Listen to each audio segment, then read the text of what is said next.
उनके सुपुत्र कानिफनाथ दादा को मेरा प्रणाम, उनके माता पिता बाबूराव जी को प्रणाम, उनकी माता जी सुभद्रा माता को मेरा प्रणाम, उनकी पत्नी जो है धर्म पत्नी जिनका नाम है शोभाबाई, जहाँ पर भी बैठ जाते हैं उस समाज में शोभा आ जाती है, ऐसे शोभाबाई को मेरा प्रणाम।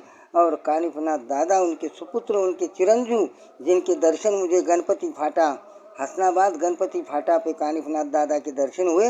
और नानीज में मैं गया था गजानन प्रगट दिन को, तो वहाँ पर भी मुझे मेरी राम कथा चालू थी औरंगाबाद संजय नगर में। उसी समय पर मैंने बोला था जिसको भी चलना है नानी चलो मेरे स्वामी जी के दरबार में, सब लोगों का खाता मेरे स्वामी जी के दरबार में, सब लोगों का खाता, सब लोगों को बुला करके आमंत्रित करके रामायण में राम कथा में आमंत्रित करके और सबको वहाँ पर आह्वान किया।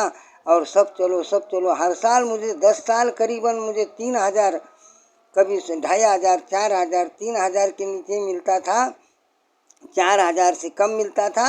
और जब मैंने माउली का नाम लिया मेरे जगत गुरु नरेंद्राचार्य जी महाराज को मुझे जाना है नानीज, तो मुझे 7,000 रुपया प्राप्त हुए। ये किसने दिए?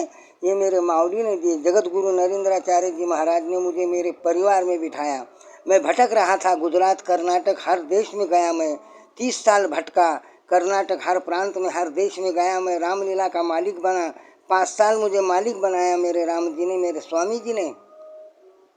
मैं हारमोनियम बजाता हूँ, राम कथा गाता हूँ, रामायण गाता हूँ। मुझे एक ही लगन लगी है, मुझे लागी है लगन सिर्फ रामायण गाने की, मुझे लागी है लगन सिर्फ रामायण गाने की। और एक बार मैं नानीज में मेरे माँ स्वामी जी ने जगत गुरु नरेंद्राचार्य जी को मेरी राम कथा रामायण सुनाने वाला हूँ।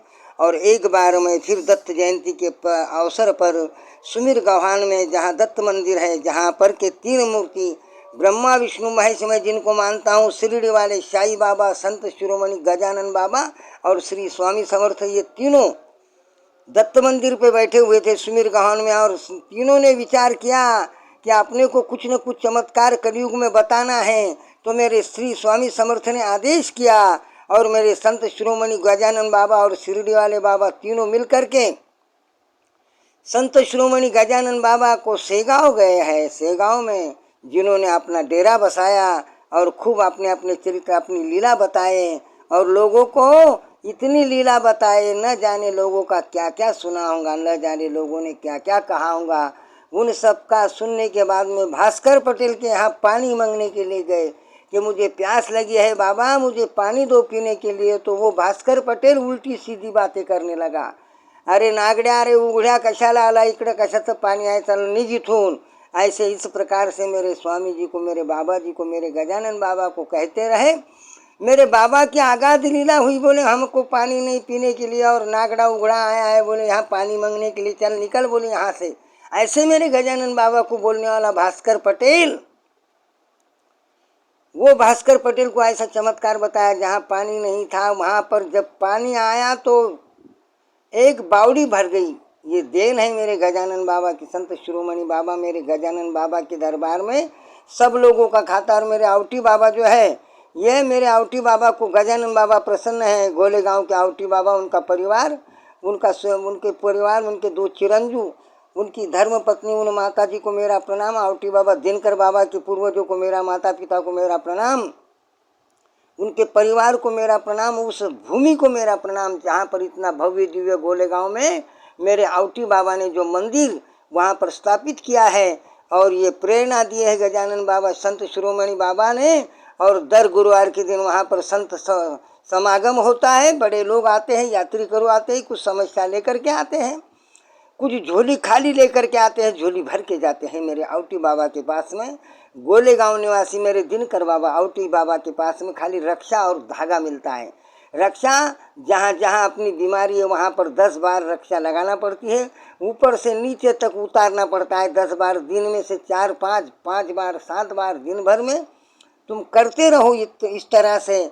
और गणी गण गणात बोलते, गण गण गणात बोलते, गण गण गणात बोलते, गण गण गणात बोलते, असे बाबा म्हणत होते, गण गण गणात बोलते असे बाबा म्हणत होते। असे गजानन बाबाचा असा त्या ठिकाणी फार मोठा उत्सव, दरवर्षी गजानन प्रगट दिन हा मोठा उत्सव आणि कार्यक्रम पार पडत असतो। आणि मलाही सुद्धा तिथं सेवा भेटत असते. मी सुद्धा हार्मोनियम वाजवण्याकरता त्या ठिकाणी जात असतो. आणि बाबांनी माझी रामकथा ऐकली आणि दोघांनी पती आणि पत्नींनी रामायण ग्रंथाची आरती केली. आणि बाबांनी मला एका तासाचे 5,000 रुपये दिले. 5-5 च्या नोटा. असे माझे आवटी बाबा. अगाध समुद्र आहे. ज्यांच्याकडे लोक येतात, कोणी 100 रुपये 50 रुपये त्या ताटामध्ये टाकतात. त्या ताटातले पैशाचा बाबा आमचे गजानन बाबाची सेवा होत असते. हार आहे, फूल आहे, अगरबत्ती आहे.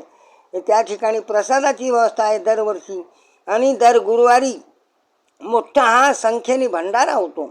मोठमोठे दानशूर दानी धर्मात्मा अन्नदान करतात. काही भंडाऱ्यामध्ये भाग घेतात.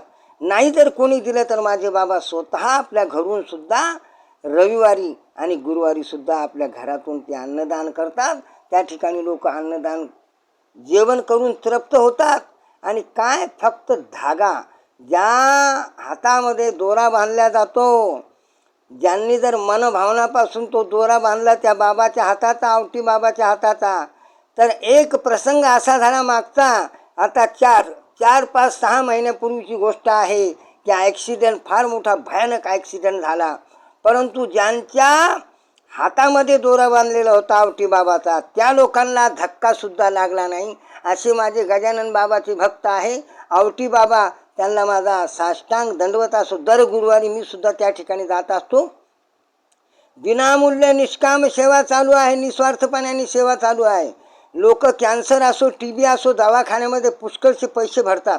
लाख 2-2 लाख, 5-5, 10-10 लाख लोक, तरी 1,00,000-10 लाख लावूनही सुद्धा डॉक्टर त्या पेशंटला वाचवू शकत नाही, किती जो मोठा MBBS डॉक्टर असला तर. परंतु माझे आवटी बाबा जे आहे, दिनकर बाबा आवटी, यांच्या रक्षामध्ये आणि यांच्या दोऱ्यामध्ये इतकी मोठी ताकद आहे की कसाही कॅन्सर असो, कसाही कर्णी कवटाळा असो, कशीही TB असो, कोणताही रोग असो, महाभयंकर रोग असो, महारोग असो, फक्त मनोभावनाने त्या ठिकाणी जायचं आहे. त्याच्या रोगाचा नाश होतो. आणि त्या ठिकाणी माझ्या बाबांची माझ्यावर अतिशय कृपा आहे. माझ्यावर कृपा आशीर्वाद आहे माझ्या बाबांचा. माझ्या दिनकर बाबा आवटींना माझा नमामि नमस्कार. जय गजानन, जय गजानन, जय गजानन, जय गजानन, जय गजानन, जय गजानन, जय सियाराम.